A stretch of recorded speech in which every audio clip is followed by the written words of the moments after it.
Hello বন্ধুরা, আপনারা সবাই ভালো আছেন তো? আজ আমি আরও একটি নতুন গল্প নিয়ে আপনাদের সামনে হাজির হয়েছি।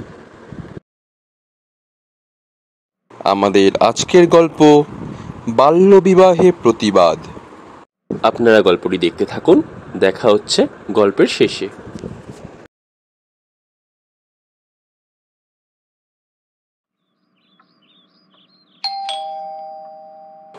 প্রমিলা, দেখো তো কে এলো।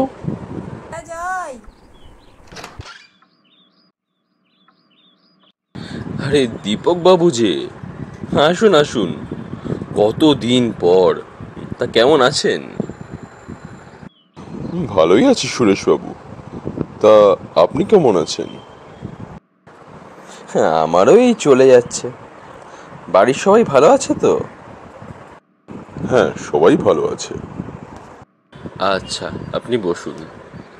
প্রমিলা, তুমি যাও দীপক বাবুর জন্য চা, জল খাবার আর মিষ্টি নিয়ে এসো। সুরেশবাবু, অত ব্যস্ত হবেন না। আজ আমি বেশিক্ষণ বসতে পারবো না। অন্য একদিন আসবো, তখন খেয়ে যাব। তা কি করে হয় দীপক বাবু?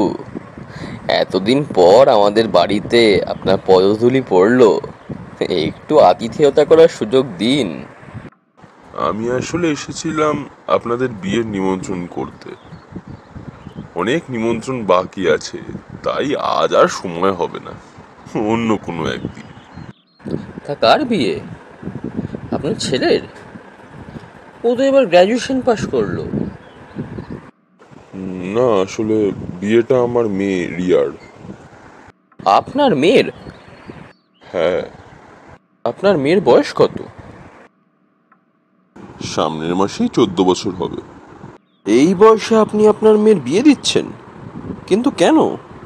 আসলে খুব ভালো একটা সম্বন্ধ এসেছে। ছেলে ব্যাংকে চাকরি করে, 2 তলা বাড়ি, গাড়িও আছে। ছেলের পরিবারও খুব ভালো, কোনো চাহিদা নেই।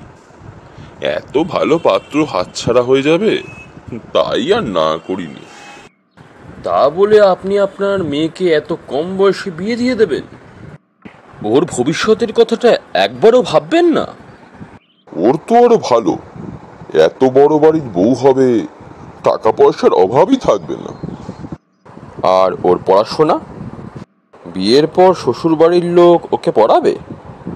বিয়ে থা হয়ে যাবে, সংসার করবে, আবার পড়াশোনার কি দরকার? দীপকবাবু, আপনি যেটা করছেন সেটা ঠিক নয়। রিয়ার বয়স 14 বছরও হয়নি, আপনি ওর বিয়ে দিচ্ছেন? এই বয়সটা তো পড়াশোনা করার বয়স, খেলাধুলা করা বয়স। এই বয়সে মেয়েটাকে পাত্রস্থ করে দিয়ে ওর জীবনটা নষ্ট করে দেবেন না প্লিজ। আপনি জানেন আপনি যেটা করছেন সেটা অপরাধ। এর জন্য আপনার শাস্তিও হতে পারে। দেখুন সুরেশবাবু, মেয়ে আমার, তাকে বিয়ে দেওয়ার দায়িত্ব আমার। তাই আমারটা আমাকে বুঝে নিতে দিন। এতে আপনারা নাক গলাতে আসবেন না প্লিজ।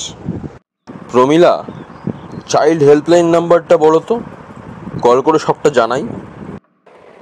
1098 এই নাম্বারে ডায়াল করো আর বলো এনারা 14 বছরের নাবালিকা মেয়ের বিয়ে দিচ্ছে। তারপর আমরাও দেখি কিভাবে উনি ওনার মেয়েকে বিয়ে দেন। ঠিক আছে, দেখে নেবো কি করতে পারেন।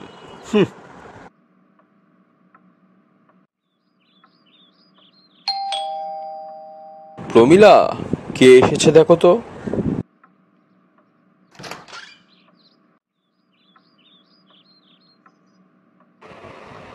আন্টি, আমি রিয়া। আয় আয় মা, ভেতরে আয়। কে, রিয়া মা? আয় আয়, ভেতরে আয়। বস বস। তুই এখানে? তা তোর বিয়ে হয়নি? না আঙ্কেল, সেদিন বাবার সঙ্গে তোমাদের যেসব কথা হয়েছে বাবা বাড়ি গিয়ে সব বলেছে। মা সেই সব কথা শুনে চাইল্ড হেল্পলাইন নাম্বারে কল করে জানিয়েছিল। সেখান থেকে লোক এসে বিয়েটা বাতিল করে দিয়েছে। বাহ, সে তো খুব ভালো কথা। Thank you aunty, thank you uncle. আজ তোমাদের জন্যই বিয়েটা বাতিল হলো, আমি আবার পড়াশুনো করতে পারবো। রিয়া মা, আমরা এই ধরনের অন্যায়কে কখনোই সমর্থন করি না, আর কাউকে করতেও দিই না। তোমার এই বয়সটা পড়াশোনা করার বয়স, অনেক কিছু শেখার বয়স। বিয়ে করে জীবনে লক্ষ্যচ্যুত না হয়ে নিজেকে প্রতিষ্ঠিত করো মা। আমাদের আশীর্বাদ সব সময় তোমার মাথার উপর আছে।